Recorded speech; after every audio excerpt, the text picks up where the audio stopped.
Hi, everyone. I hope you've been grooving out to our new Teacher Time theme song. It means we are here, and shout out to our colleague Craig Corvin for writing that for us. So welcome to Teacher Time. I am Gail Joseph. And hi, everyone. I am Dawn Williams. We are from the National Center on Early Childhood Development, Teaching and Learning. We are so excited to have you here with us today for the first episode of our new season of Teacher Time. So, Teacher Time is a webinar series just for you, teachers and family childcare providers. This season will have 8 episodes. 4 will focus on preschool age children and 4 on infants and toddlers. And we'll have 4 topics throughout the season so that we can cover the same concepts for all children ages birth to 5. Well, and this year, we are so excited because we're going to thread our topic of approaches to learning together through all of our webinars. So ed managers, disability coordinators, home visitors, coaches will all be focused on the same content area. So we'll talk about the topic as it applies to the different roles and really hope that like everyone hearing the same thing is going to support learning and teaming across all the education staff teams, which, how can it hurt? I think it's going to be great. So we look forward to hearing more about how you are collaborating across this topic. Okay, and I would like to call your attention to the viewer's guide. This is one of the things you'll find in the resource widget, and you can download the guide and use it throughout our time together for taking notes, reflecting, and planning how you'll use the Teacher Time practices in your own settings. The resource guide also has resources if you want to dive deeper into the topic. So, how many of you have used some ideas in the past viewer's guide? Let us know some of which ones you've used in the QA box. See if we have any coming in. Yeah.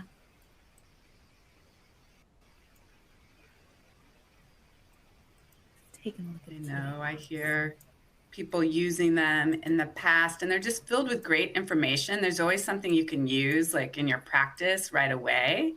Mm-hmm. That's so great. Good. All right. Okay. Well, we are very excited to be focusing this season of Teacher Time on supporting young children's self-regulation and learning. I think a topic we all always want to know a little bit more about. Now, supporting self-regulation and learning is also referred to as approaches to learning, which, as many of you know, you all know probably, that this is one of the domains of the Head Start Early Learning Outcomes Framework, or as we call it, ELOF. So, approaches to learning, what is it? It focuses on how children learn. It refers to the skills and behaviors children use to engage in learning. It also incorporates emotional, behavioral, and cognitive self-regulation, as well as initiative, curiosity, and creativity. And cognitive self-regulation skills are often also referred to as executive functioning. So as we fully return to in-person services, some children will experience a big transition. It's happening to children and adults alike. These big changes can mean calling on emotional, behavioral, and cognitive self-regulation skills. We hope this topic will be especially helpful for you as you support these changes for children. Like every day, these topics are so important to us, I feel like. Every day. The approaches, every day. The approaches to learning domain is comprised of 4 subdomains of development. So the emotional and behavioral self-regulation, cognitive self-regulation, sometimes we think a lot about this in executive functioning, initiative and curiosity, and creativity. And today in particular, we are focusing on emotional and behavioral self-regulation. Over the rest of our Teacher Time season, we'll talk about the other subdomains of approaches to learning. So let's dive a little deeper and learn about the emotional and behavioral self-regulation ELOF goals for preschool age children. That's what we will be focusing on. So this subdomain is made up of 4 goals. Goal 1, the child manages emotions with increasing independence. Goal 2, the child follows classroom rules and routines with increasing independence. Goal 3 is that the child appropriately handles and takes care of classroom materials. And goal 4, the child manages actions, words, and behavior with increasing independence. And one of the things I want to say is that I like how these goals are written for increasing independence. Not that the children are able to manage all of these on their own in the preschool years. It just shows how important the adults are to supporting their learning and development. Mm-hmm. Okay, so you might wonder what all the letters at the front of the listed goal mean. So let's break it down. First, we have the word goal. Next, the P stands for preschool, and when it's for infant and toddler, you'll see IT. Next, the ATL in this case stands for approaches to learning. So for each domain, the letters will align with the domain, and the numbers are the numbered goal. Okay, so back to the goals. Today, we are going to focus on goal 1. The child manages emotions with increasing independence. Now, if this one looks familiar to you, you're like, wait, that's an approaches to learning. It is the same goal in the emotional functioning subdomain of the social emotional domain. It is so important. It's there twice. So it's in the ELOF twice. It's under two domains. Now, why should we care about children developing the skills to manage their emotions? As adults, we know exactly why that is. We know what's so important for us to have as well. But in particular, being able to manage emotions is critical for academic achievement, school readiness, and mental health. Emotional regulation supports performance on cognitive tasks such as working memory and planning, and predicts academic outcomes.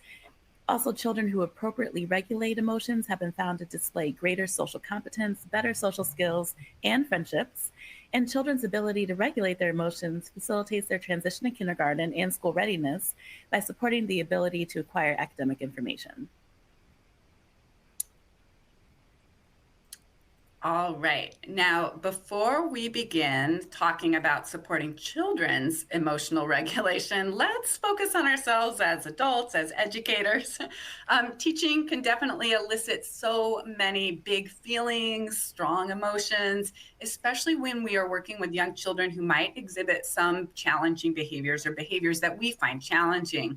So what we want to know, now get ready with your Q&A widget there, because we want to know, how do you feel when a child is engaging in a behavior you find challenging? What's that feeling word that comes to you? And we're going to wait. We want to see some of those feeling words being entered into the Q&A. So what are some of those feelings that you have when you're in the presence of a child engaging in a behavior that you find challenging?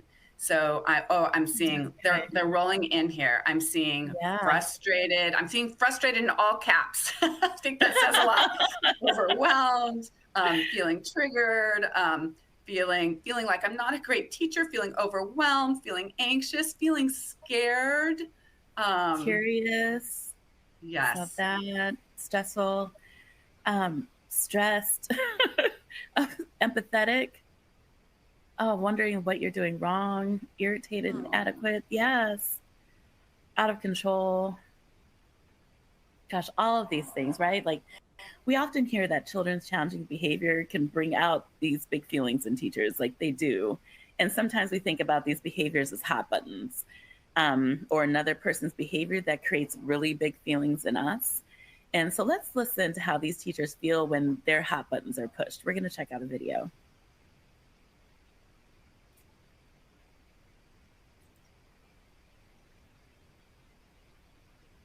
Just feels like everything's sort of caving in the moment, and it just feels really disruptive, even if it's not as disruptive as it feels. Anxious. Worried. Disrespected. When I am dealing with screaming, I feel very irritated. When that's happening, I feel really frustrated. I feel overwhelmed, like I don't know what to do in that situation because it's happening over and over again. But honestly, I totally feel disrespected. It makes me feel like I'm not in control of the classroom. I feel stressed and ineffective. I feel frustrated, like something already went wrong in the classroom. And I hope everybody's feeling very seen right now. That Yes, video clip and what we saw in chat is exactly what people are feeling. Exactly. And if nothing else, we're hoping that you feel validated, that so many people share these feelings as part of being a teacher. Now, what we want to say though is that, you know, clearly when we feel this way and if this feeling is left to kind of fester in us, it's going to affect the way that our own mental health. It's going to affect, you know, certainly not allowing us to show up, I think, and be our best teaching selves. I know that for a fact when I was a teacher, that it just wasn't a way to help me support young children's emotional regulation development. Okay, so here's a great question for you. You all felt validated and seen, I think, when you heard those things. So now share some of your strategies. What are the strategies that you're using every day to manage your own emotions as an adult in that classroom or in that family childcare or in a home-based setting? What are the strategies that you are using to manage your emotions? And we want to see some of those answers coming into the Q&A box to see what we're seeing here. I'm going to look down. Breathing.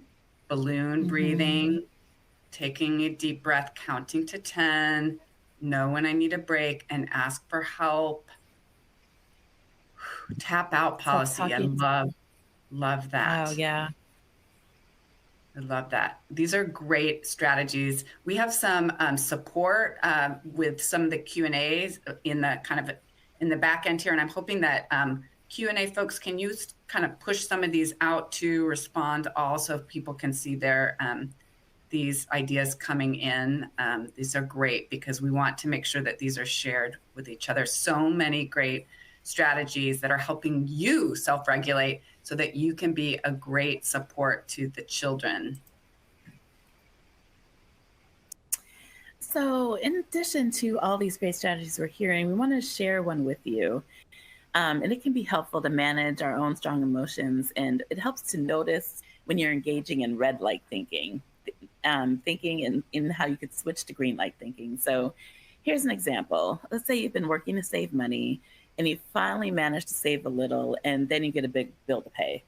So frustrating. So the red thoughts would be, this is hopeless. I've worked hard. I'm never going to save the money. I'm always going to struggle, and it's going to be so awful. And you would feel sad and depressed. And then the behavior that would follow that is you'd probably just give up trying to save money.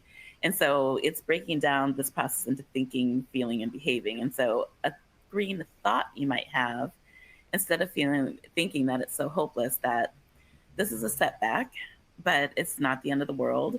You'll have to plan to pay for those type of bills in the future, and maybe set up a plan to start paying them off a little bit at a time. The feeling you could adjust is that you'd say, instead of feeling sad and depressed, I'll feel okay and hopeful about the future because I've got a plan and I could do something about it. And then the behavior would be working out how I forgot about those bills and plan for them in the future and pay them off a little bit of a time, right? Like you would make the plan to do that. So here, the green light thinking recognizes the challenge or hard feelings about the new bill, but also tries to be solution oriented and trying to make it a better solution and focus on the plan. Yeah, it's so true. I love that strategy really helps us realize that thinking, feeling, behaving are all related, right? So sometimes it starts with this feeling of challenge behavior that then starts getting us thinking in an unhelpful or red light way that then leads to us feeling even worse in kind of negative, unhelpful thinking, that then it leads to some behaviors that might not be the most supportive of a young child who's also having a difficult time regulating their emotions. So let's try one out together. So you are starting to lead a circle time, and one of the children starts getting a little bothered by their neighbor. So they start to kind of hit and they start to scream and hit some others, right? Like somebody's kind of maybe in their space. I think that's happened to many of us before, a similar situation. So if we were in our red light mind, in our red light thinking, our thinking might be, oh, this is frustrating. I can never lead circle in a smooth way. I had all this planned. It's not going well. Then the feeling I might have is that I'm going to feel frustrated and disappointed. And the behavior is that I'm probably just going to tell the children, right, all right, like just go play. Like we're going to stop trying to lead circle time at this moment. And so let's think through this then, if we could switch to some green light thinking. So what might be kind of the alternative to that red light thinking? So go ahead and enter that into the Q&A. So let's get some collective thought thinking here. We got a great team of people joining us today. What might be a green light thought that you could have in that same situation? So you're starting to lead circle. One of the children, bothered by their neighbors, starts to scream and hit others. What might that be? What might a green thought be? I'm going to just check in here on our Q&A activity. Yeah, a green might be like, all right, right, this happens. We're in close quarters. Children maybe haven't been back in a group in a while. So just like thinking about what's going on, right? They're young children. They're currently learning some new strategies. And then think about what feelings might that affect, right? So people are already writing that in. So that might help you to feel a little bit more like, all right, I've got this. I know how to handle this, right? Like it's a little bit irritating, but this is part of the job, right? My job is to help support this approaches to learning, this social and emotional regulation here, self-regulation. And then the way I might behave is, yeah, I might people are already writing some great things in. I might behave by redirecting the behavior. I might have the child that needs a little extra support and maybe a little bit more of a space bubble sit closer to me. Maybe we'll stand up and do some wiggle activity. So many great strategies are coming in. So the idea here is that when we start to feel those feelings that we had, that we all noted, that we all heard that those teachers had, that we check that, and it helps us to start thinking a different way, move into green light thinking. So I love that strategy. Thank you, Dawn, for bringing that to us, feelings, thoughts, behaviors. All right.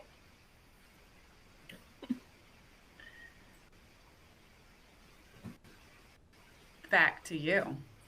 Oh, no, it's back to me. Okay. I just tossed it to myself. We're live, by the way. Did you notice that? So now that we have thought about how we can use our own strategies, these thoughts, feelings, behaviors, to regulate our own emotions and behaviors, so that we can be more available to young children, let's think about what emotional behavioral regulation looks like in preschoolers. So emotional regulation skills will develop throughout early childhood. When children have support, the developmental progression can look like what is on the slide here. And by the way, if this information that you're seeing on the slide, the text underneath those slides, if that's looking familiar, that is directly from the ELOF. The ELOF can be so helpful to us in helping us understand the developmental progression of certain skills. And a link to the ELOF and the handy ELOF to go that you can have on your phone is in the viewer's guide, so that you can always have this developmental progression at your fingertips. But we're going to take ourselves through this a little bit. So let's first look at the 3-year-old-ish time. So at 3, we might see a child who can manage some less intense emotions, such as mild frustration, independently, and may need an adult or a peer to support them to manage a little bit more intense emotions. Now, of course, all children differ. So you might see some younger children more able to self-regulate than older children, and you might see some differences day to day depending on what's happening in that child's life. And this is a guide to keep you in mind, though, as you interact with children in your care. So we're going to check this out.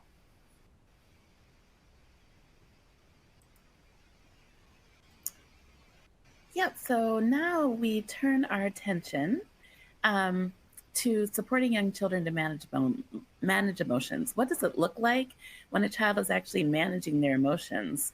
We're going to watch this video, and we want you to know in the Q&A what you see the child on the left in the pink do. So let's check it out.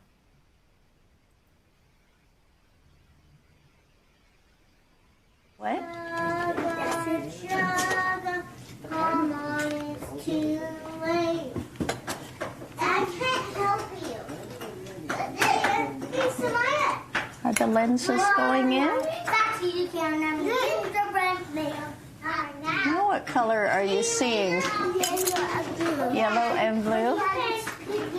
Your eyes look yellow and blue. Adriana, if it doesn't work, you can ask Samson to help you. He knows how to put the lenses in. Can you show her how to put the lenses in, Samson? Show her where the slots are. There they are.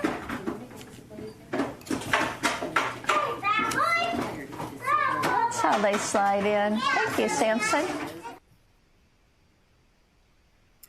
Okay, so what did you notice? What's the little girl in the pink doing? I'm going to take a look at the QA there. I love it. People are noticing that, you know, she's getting a little bit frustrated, but really able to manage that, right? Like whatever she was doing was a little bit frustrating, and kind of putting those different lenses in. Right. There was just a little bit of mild frustration, but still figured out a way to, maybe with the peers' help, to do it independently. She was staying with it. And someone noticed she didn't speak but used gestures. She was persisting. Great. The teacher had a calm demeanor the whole way through. Yes. That teacher was so calm and sweet. And clearly they've built such a nice kind of peer relationship too. So let's look at another age group. So around 4 years old, we see that a child has a range of strategies for managing emotions, a little bit more than in the 3-year-old space, both some less intense emotions as well as those that cause a little greater distress. And they might look to adults for some support. Okay, so we're going to watch the children in this video. You'll notice that there is an expanding range of strategies for managing emotions. They're both less intense emotions as well as those that may cause greater distress or frustration. But they may still look for adults for support in managing the most intense emotions. But there's increasing skill in being able to successfully use those strategies. So in this video, we want to know what you notice about how the children regulate their emotions. And you can put those ideas in the QA. So here we go. Ask you. He asked, can you share that now? Look at him and tell him. You look at each other and each other. Look at the eyes. What do you think? Okay. You just said 1 minute. 3 is more. You want 1 or 3? 3? Okay, we're going in soon. So start shoveling. We're going to go in 3.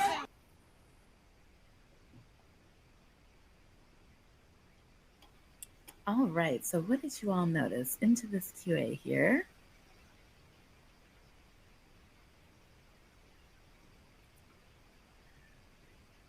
I love that he's getting some strategies. Like you see them both have some strategies. It's a little bit more intense emotions. Yep, people know they were problem solving together. And that they agreed to a set amount of time. One person seemed to notice that when they made eye contact, it seemed to help them to come to an agreement a little bit easier. It's a nice observation.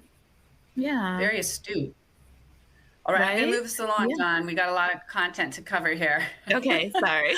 So, all right, let's move on to let's. Q&A. It's my I fault. know, we're so excited. So let's move on to around age 5 years old, close to when the child is going to transition to kindergarten. Children are expressing emotions that are appropriate to the situation, and they have a range of strategies to cope. They can actually start employing a lot of solutions from their solution kit, if you will. Now, they might still need an adult for assistance. They might still look to an adult for assistance when their feelings are pretty intense, but they are much more independent at being able to manage than a 3-year-old.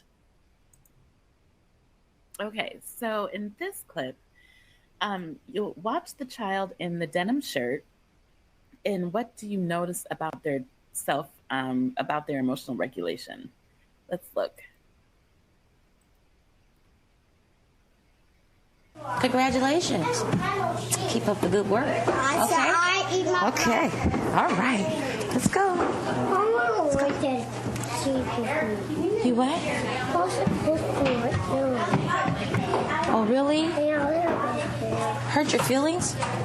You're feeling a little disappointed? Oh, that's a problem. Oh, he's taking a deep breath. Look at Louise. Simran is taking a deep breath because he said he was feeling a little disappointed. That's a great solution. All right. Feeling better? That's great. I'm glad. All right. Ooh, and there's a friend. A friend comes to your rescue. That's great. Oh my gosh, I love this video because the teacher is so phenomenal at supporting but not interrupting their emotional regulation. I mean, how many of us would have just given the child a sticker? Instead, the teacher is there to support if needed, but allows the child to practice the strategy they're learning, take a deep breath. It just works out so well. And also, I just quickly want to point out in the viewer, go ahead, Gail. Sorry. Yeah, no, you go. I was going to say, in the viewer's guide, there's also links to visuals to help support emotional regulation. I love it.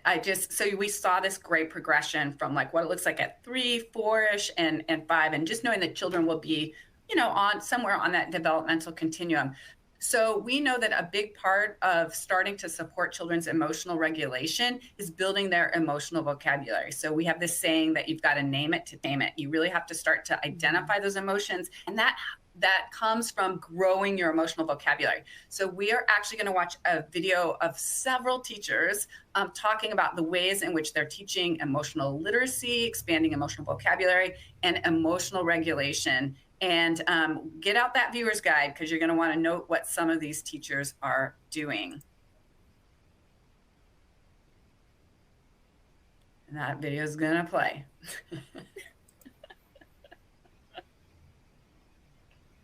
Also building on feelings and emotions, and we spend the first whole several months of our year talking about emotions, and that our emotions are okay. It's what we do with emotions, and then showing them how to handle that emotion in the proper way. Everybody make a mad face. How about an excited face? Or that's a surprise excited. Is just being able to name the feelings, and I feel like our kids have come a long way on that. They can, because a lot of them wouldn't even say words before, they just kind of grunt or, but now it's like they can say, I'm mad, and different things. We're still working on, like, they teach you to take belly breaths when you're mad and name the feeling. Remember how I was telling you guys I was frustrated because I hurt myself? And yeah, you want to see the picture of how I felt when I hurt my back? I think it's in here. There it is. This is how I felt when I hurt my back.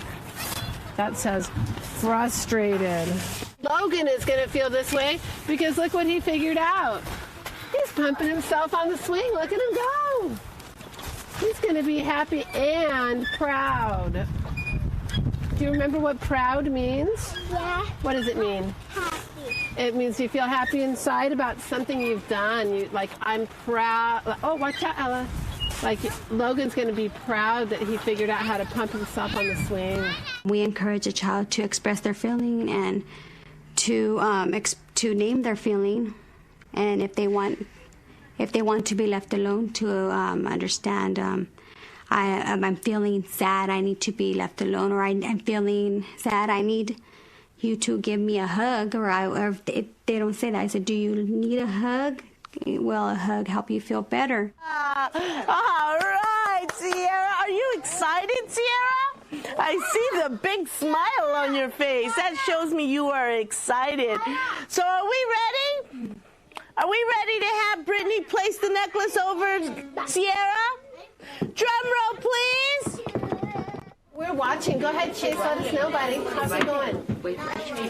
Sad and loved, mad and happy. All four of those things. And I had one other boy who was distraught when his mom left this morning, and he cried for 30 minutes.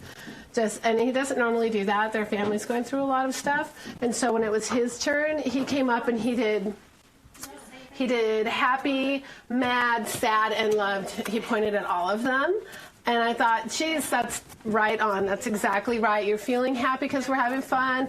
You're mad because you got left at school and you didn't want to be here. You're sad because you miss your mom, but you know you're loved and she's going to be back. And it was just this beautiful little connection that I'm feeling all of these things right now.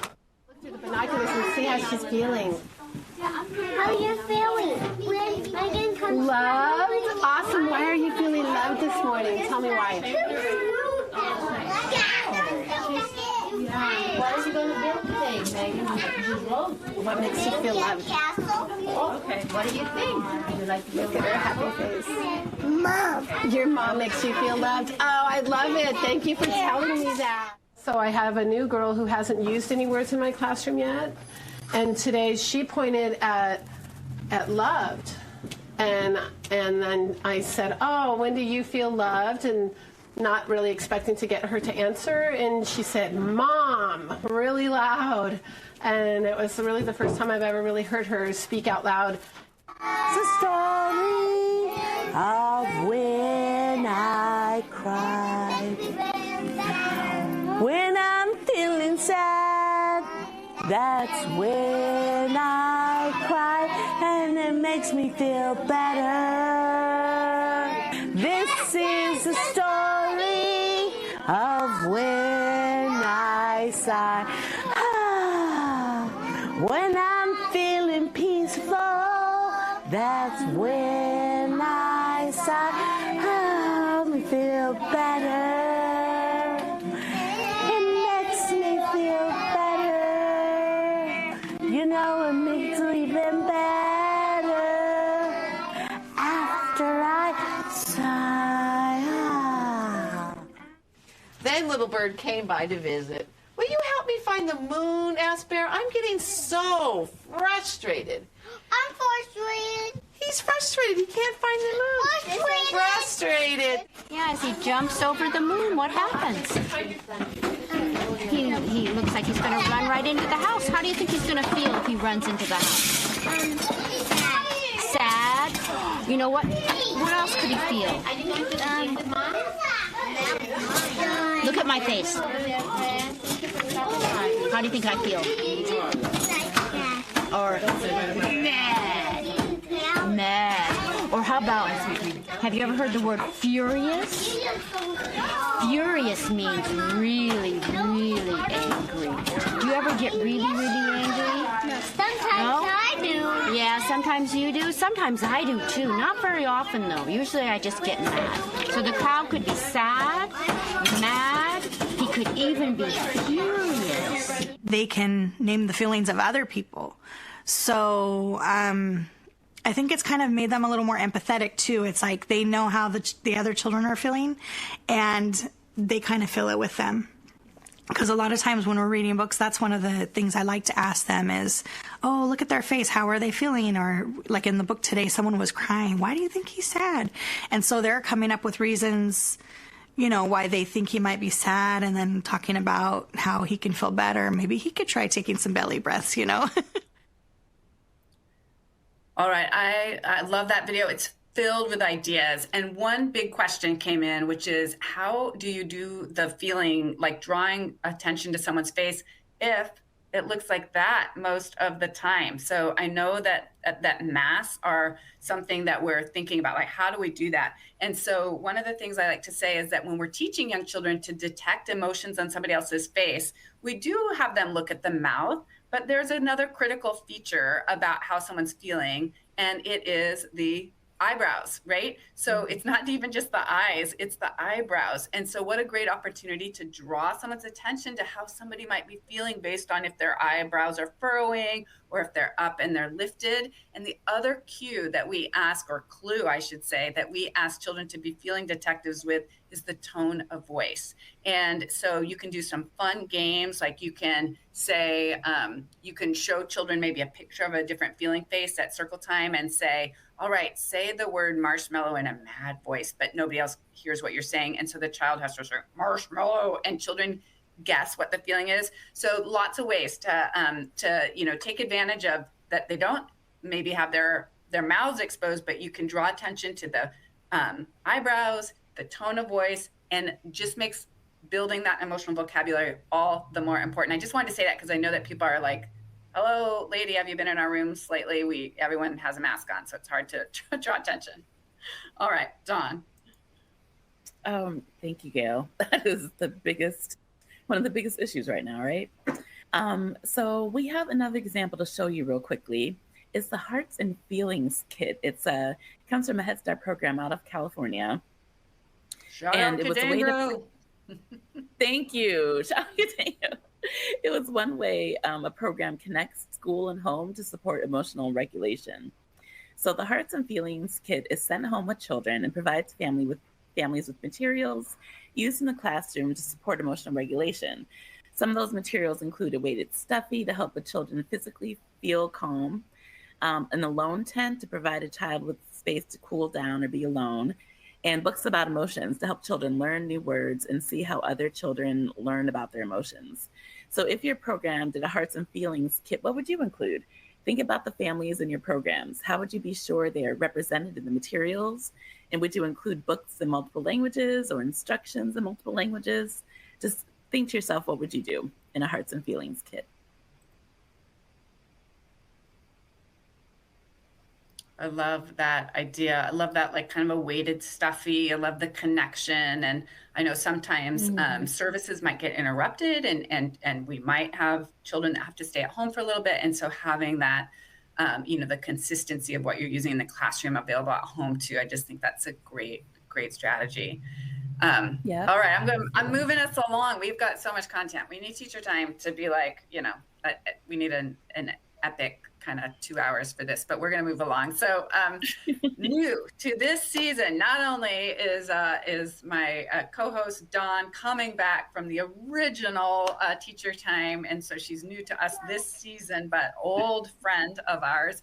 But another thing that's new to our season this time of teacher time is what we're calling the teacher time basics. And so these are just a collection of teacher moves or strategies that can be used in any setting where you're interacting with preschool age children. And we're going to review these each teacher time episode because you can use the basic skills, the basic teacher moves, no matter what content you're covering. And so each time we cover a new content area, we're going to talk about how you can use these basic moves.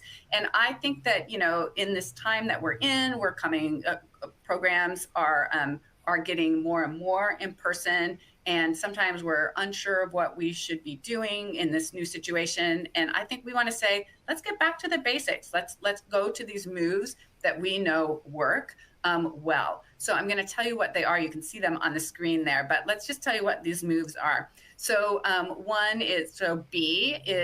the B in basics is for behavioral expectations in advance. And we're going to give some more information about that, but that in advance is the key there. The second is attending to and encouraging appropriate behavior. Sometimes we say this catch them being good idea, like attending, where is my time and attention going to? It's when children are engaged in appropriate behavior. S is for scaffolding with cues and prompts, helping support a child learn a new skill. I is for increasing engagement, like always thinking about how can I get this child re-engaged or increase the engagement, active engagement. C is for creating or adding challenge, making sure that we're meeting children where they are at, but also keeping in mind that zone of proximal development. Where can I take them, give a little bit more challenge so their skills can grow? And then S is for providing specific feedback. And that is really essential to helping young children learn new skills. Mm-hmm. All right, so let's break down this B, behavioral expectations in advance. We can support young children's emotional regulation skills by stating those expectations in advance. This means that before the children start a new activity or getting settled into a new activity or transition to a new place, we share what the expectations are ahead of time. This helps children understand what they are supposed to do. So here are some examples. When I say your name, you use your walking feet to the small group table, or using a gentle touch, or we are going to let everyone have a 3-minute turn with a sit and spin, or raise a quiet hand if you want to turn. Key is stating all those things before they happen so children know what to do. So in your viewer's guide, I invite you to write down some of those things that you use in your learning environment. Absolutely. And behavioral expectations in advance don't always have to be shared through verbal language. You can use visual support. So the visual supports you see are telling children what they need to do through pictures. The one on the left shows children where they line up on the floor, shows where they line up at the door with pictures of the feet. That's a great way to keep some distancing. This helps children visualize where they need to be, where their bodies need to be in space when they're lining up. And then the second picture on the right is an illustration of a child with a calm body raising a quiet hand. And this is an example that can be used as a reminder during circle time. So it doesn't always have to be verbal. Using visuals really help all children, but it can really especially help children who might be dual language learners or children that might have a language processing delay, but again, really helps everyone. Mm-hmm. So the A in basics is for attend to and encourage appropriate behavior. Like Gail said, catching them doing the right thing. All the children in our care are learning to regulate their behavior and emotions. So let's make sure we catch them and encourage them while they're doing it. Here are some examples of what it is to attend to and encourage appropriate behavior. So you can say, I saw you take a deep breath before asking Gia to stop touching your paper. What a great strategy to keep calm. Or Tua, when Joja told you it's turn to use the swing, I heard you ask for 1 more minute and it worked. Isn't it so great when it works? Can I give you a fist bump for that? Or Ozma, I heard you saying you're feeling excited. This is such a great feeling word. What are you feeling excited about? And last, Theo, I heard you saying you were angry, but look at how calm you are staying. It is so hard to do. And that is it's just so great to help and helpful to reinforce that. Absolutely. Now we can attend to and encourage appropriate behavior not only with our words, but we can also use gestures. So a safe high five, thumbs up, a fist bump, a little side hug there. All of those things can send a message to a child that their efforts are being noticed and are important. And so think for yourself, how are all the ways that you're providing children encouragement in your program?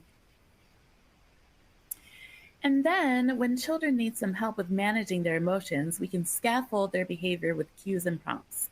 So here on the left, we see a visual cue for children, the choice chart. When a child is frustrated, an adult can help by showing these visuals and offering choices about how to respond when feeling frustrated.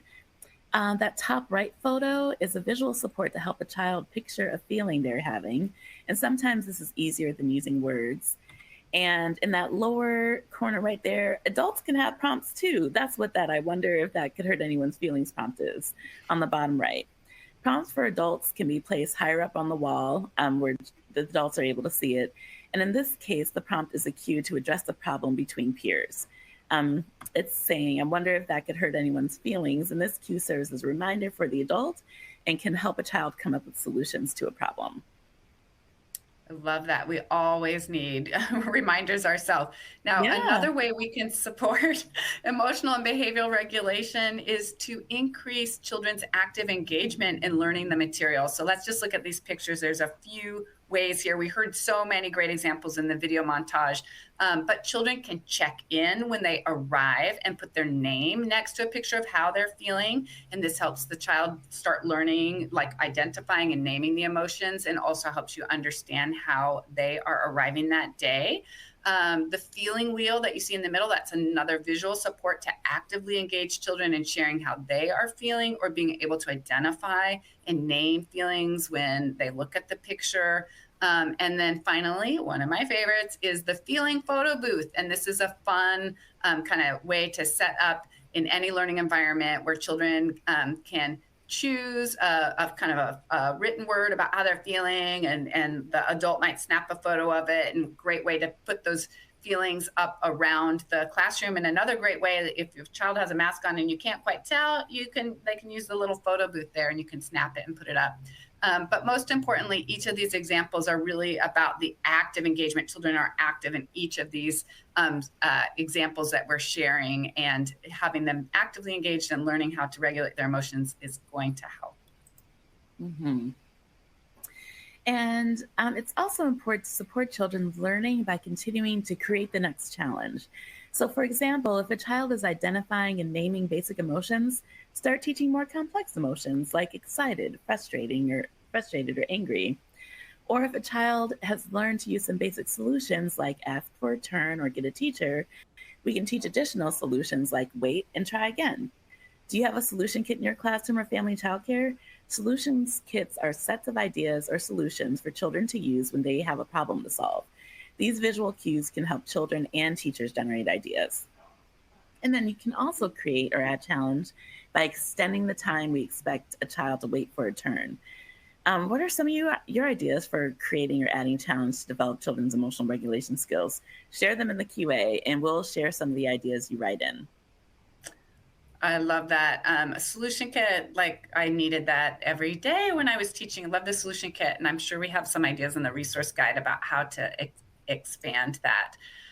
And then for the last letter in basics, we have S, which is providing specific feedback. So when children are learning emotional and behavioral regulation skills, or any skill for that matter, we can help them learn by understanding what they're doing and what they can do more of, like sending them specific feedback.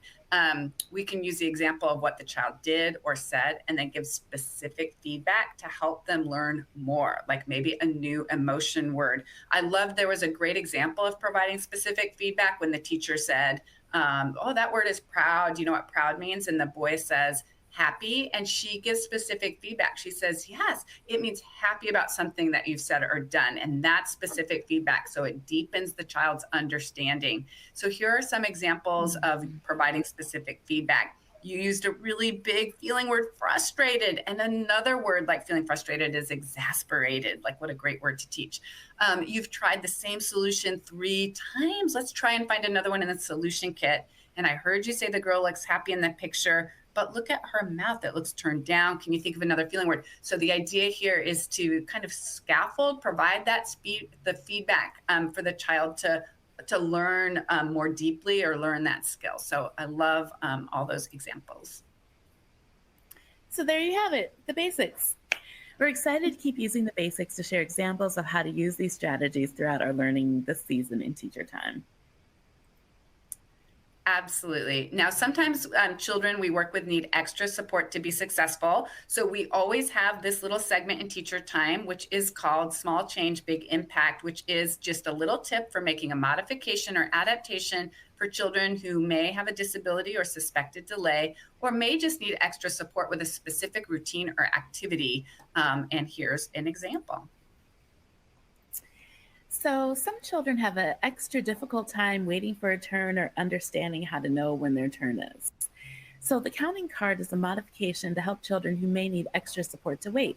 Here's how it works. While waiting, the child uses the visual support to help them count while they wait. It is also an opportunity to practice counting and can also give children something to do during a transition. This small change can have a big impact on a child's emotional regulation skills. So I want you to think of a child who has a hard time waiting or knowing when their turn will be. Use your viewer's guide to write a plan for a modification or a small change you will make to support the child. We also guide you through evaluating if the small change has a big impact. If you find successful strategies, share them with the child's family so they can have success at home too. And you can also learn from families what's working for them.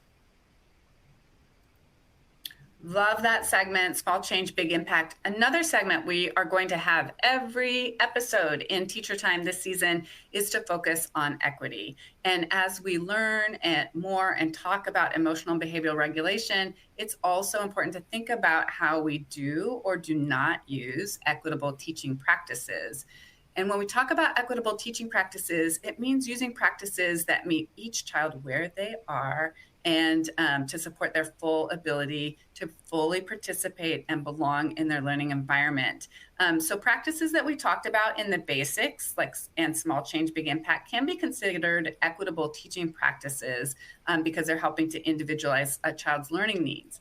But often, before we can implement equitable teaching practices, we must pause and reflect on our own behavior and what might be getting in the way of our equitable teaching. And one of those things is this idea of implicit biases, which we all have. And so studies have suggested that teachers perceive some children to have more disruptive and more aggressive behavior when they actually do not. And I know we're running short on time, but we're going to show a quick video of Walter Gilliam, who is a leading researcher in this area. He did a very clever study, I think, about studying bias in the classroom. So we're going to turn our attention to Dr. Gilliam to explain his research on implicit bias, and we'll be right back after this.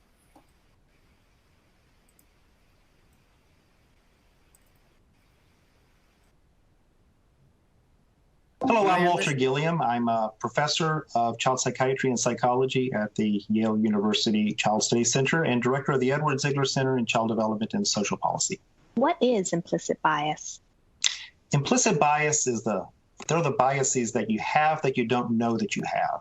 They're the ways in which you look at individuals, the way in which you look at other people and reach conclusions or reach assumptions that you may not even know that you've reached. And as a result of that, you change your behavior.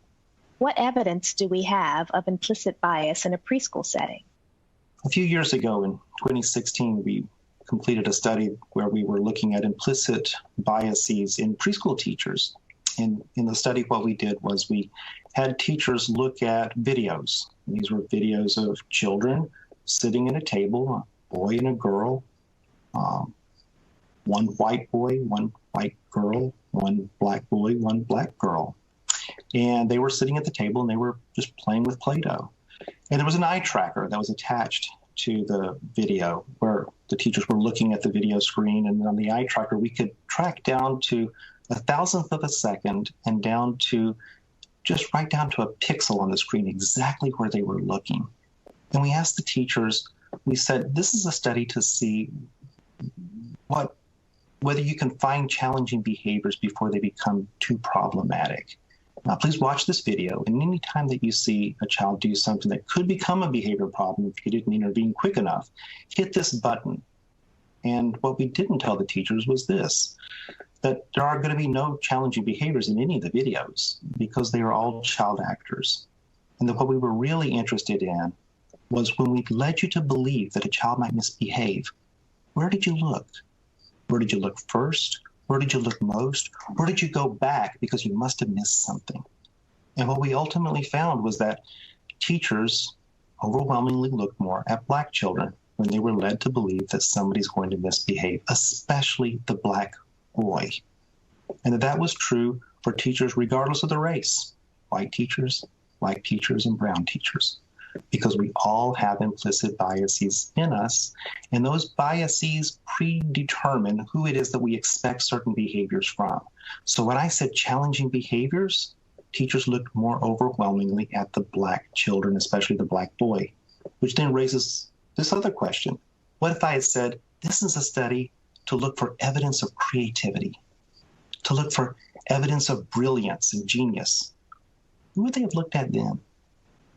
Because ultimately, that's what biases are about. They're about expectations. Where do you expect certain behaviors to be happening? And if a teacher's looking more for challenging behaviors with the black children, you know where she's going to find them? With the black children.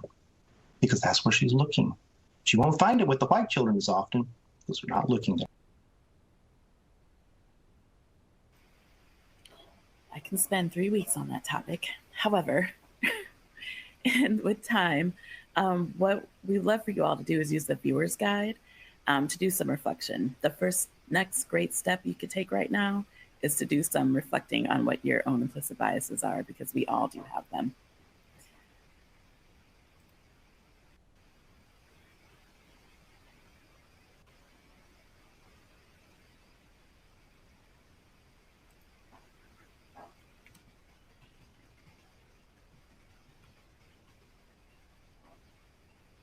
And I'm totally on mute. Did you hear any of that?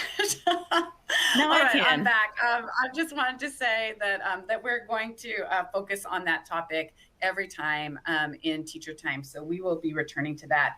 We have so much great information that we're going to hurry along really quickly. And we just want to make sure that we give you a little bit of what's on our bookcase this week. So each time we have teacher time, we have the bookcase, and that is our segment where we highlight the books that are connected to our theme and we make a case for them. And case means that we connect it to the ELOF goal, that we think about the advanced vocabulary we can use and teach through the book, that we think about how we can support engagement while we are reading that book, and how to extend beyond the book to deepen the learning that's there. So many great books. They're all in the viewer's guide. I love these books. The Boy with Big, Big Feelings.